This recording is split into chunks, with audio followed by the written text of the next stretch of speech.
Gosh, there's a lot more people here than I expected. Anyway, you're all welcome. Thank you for coming. I'm going to give you a very brief update on some of the changes, but I don't want to tell you too much about them because they are marginally worrying, because there's quite a lot of stuff coming down the line. I just want to give you a very brief idea about some of the things that are coming, and then I'm going to tell you a bit about some of the feedback from last November about what we've been doing, or what I've been doing in relation to that. So, the independent inquiry into child sexual abuse, just to let you know, that is going to be looking at the way that the Anglican Church handled the Bishop Peter Ball case next month. So there will be a week of that looking at how the Anglican Church handled that. I don't know which week it is, to be honest, at the moment. I think it's the second week of July. 23rd July. 23rd of July. Third week of July. From the National Safeguarding Team, there is some more practice guidance coming. I will just very briefly tell you about it.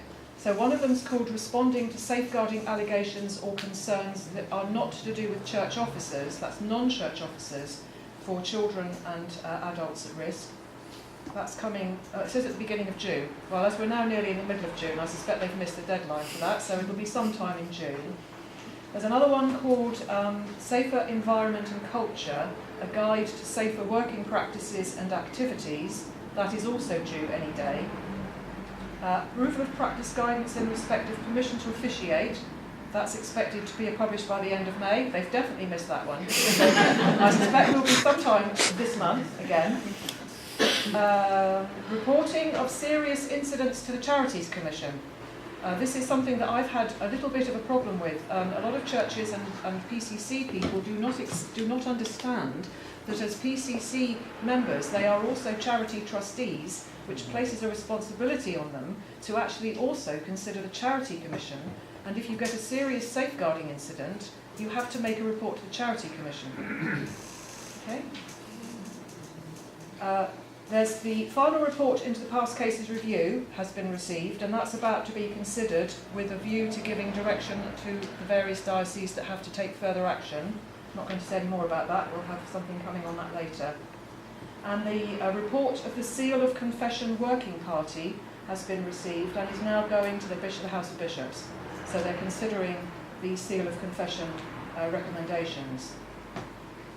Okay, so that's what's coming down the line. From last November, there were a number of things that I was asked to consider in relation to support to parishes. So I'm just going to run through them and then tell you what I've done in relation to them. So the first one was about making sure that people who know that they need to do training know they need to do the training. And Lizzie Whitbread and I have agreed that when she delivers any training to youth leaders, youth workers or children and families workers, she'll incorporate an element about safeguarding in her training so that people will know they have to do it and who they need to speak to if they have an issue. That will make sure that anybody working directly with children are aware of their responsibilities. I was asked to keep an eye on the website to make sure it is clear and concise and up to date, and to remove any out-of-date items. I am planning to diary an hour a month to do that. Whether I manage it, I think, is a different matter, but I am planning to do that. So hopefully there will be, every month at least, I get a time to have a look at it and make sure that things are taken off if they're out of date.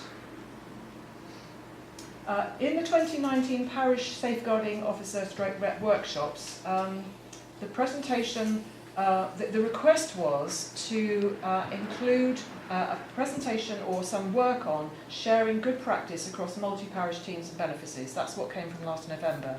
So in 2019, that will be the theme for those workshops next year. We'll be looking at how you can work across multi-parish teams and benefices and incorporate some good practice. If anybody's got any ideas, I'd be very grateful, because at the moment I'm floundering to try and find any, to be honest, but I will do my best. Well, I've got a year, haven't I, to find that. HB, myself and the Communications Department, we're going to create an update box for any changes to policy or practice guidance since the previous year. And that would be kept for 2 years, and then anything in there would then be deleted. It would still stay on the main website, but anything that's new will go in there for 2 years. That is now in place. So if you go onto the website, you will see a box at the very top that says new items, I think, Adrian, doesn't it? Something like that, yeah. I was asked to offer new parish safeguarding officers the chance of being linked to another more experienced parish safeguarding officer. Now, I have started to do this, but I need to have volunteers who are willing to be the experienced person.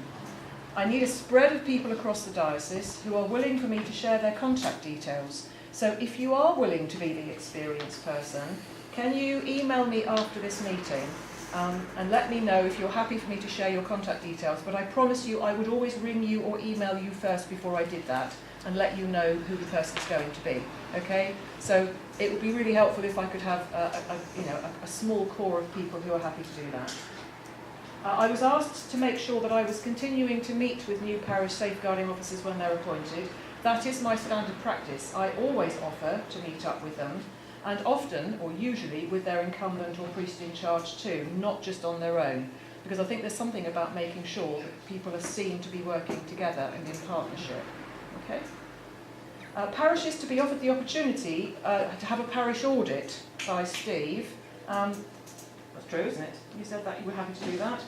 Yes? Yes? If it's there, it's there. Yes, exactly.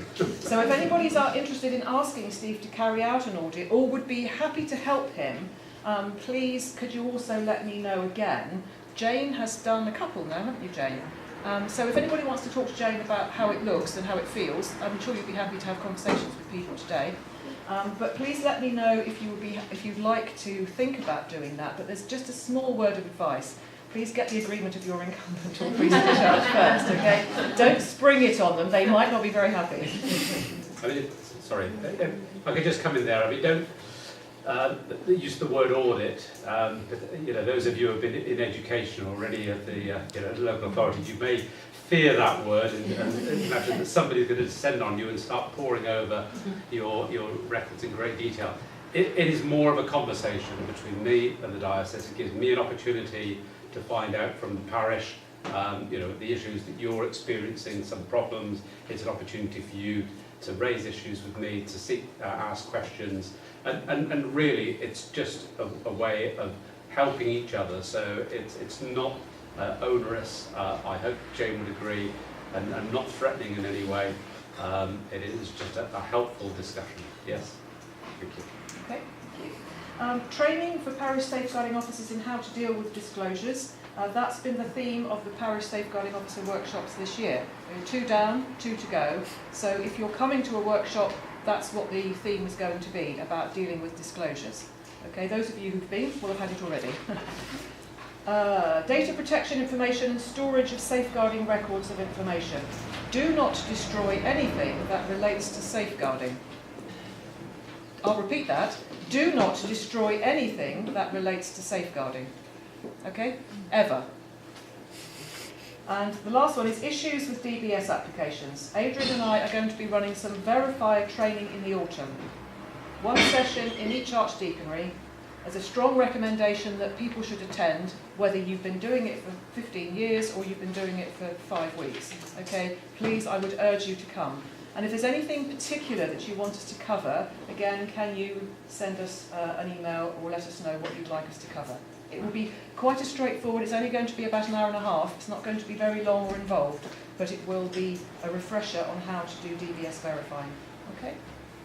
I think that's me done, all right? Maybe if there's time for a few questions, but not too many. If there are any further questions that Heather? What about the parish safeguarding handbook that the National Team? I'd love to know where it is. It's coming. Every parish is going to get one. Okay. Every parish is going to have a hard copy. Right. So they should be sending us 452 eventually. And if you multiply that by 42 dioceses, all of whom have got something approaching that number of parishes, you can see how many there are. But I don't know where it is at the moment. Sorry. And the National Team are also proposing, or in the process of developing, a safeguarding hub. But that's up and running. That's where the C0 and the C1 training is. Right, okay, but that is going to continue to evolve. Yes, that will evolve and grow, yes. That will be, people will be able to access that. Anybody can access that now. Somebody had the, yes? Could you just go back to where you were asking about experienced people. What breadth of experience are you really looking for? I think somebody who is not... What tends to happen is that somebody gets asked to do the job, they read the brochure that's on the website and really... I don't know what it entails. They don't know what it entails. So it's about telling them what it might entail. So I explain to them when I see them about it entails making sure that the policy's up to date, making sure that you've got records of everybody who's got DBS and who's done the training. They need to be kept up to date as well. Dealing with any incidents that might come their way, so making sure they know what the process is and how to manage that. That's why they're all asked to do the training. And I don't think there will be many. Most people seem quite happy because most people are doing it because they've been doing it in a job like in teaching or nursing or somewhere else like that, police. So they actually understand what it's like. But it's about how it looks in the church. It looks quite different in the church to how it looks elsewhere. And I think it's the bit about what is different about it being in a church. Why do we make such a fuss about it in the church now? Whereas because we're still catching up with a lot of other people, I think, probably. And I don't know whether you would be called upon to do it very often, but it's simply that they might have a question that they don't want to ask me, and they might think that because I'm not doing it every day at your level, but they might want to ask you. So let's say they might say to me, well, how would you manage somebody, say a sex offender who wants to worship in the church? How do you manage that? And I can tell them from what it looks like, but actually, as a parish safeguarding rep or church warden, it looks a bit different because you're there every week keeping an eye on that person. And that's the sort of thing that it would be really helpful, I think, for some people to have some information about.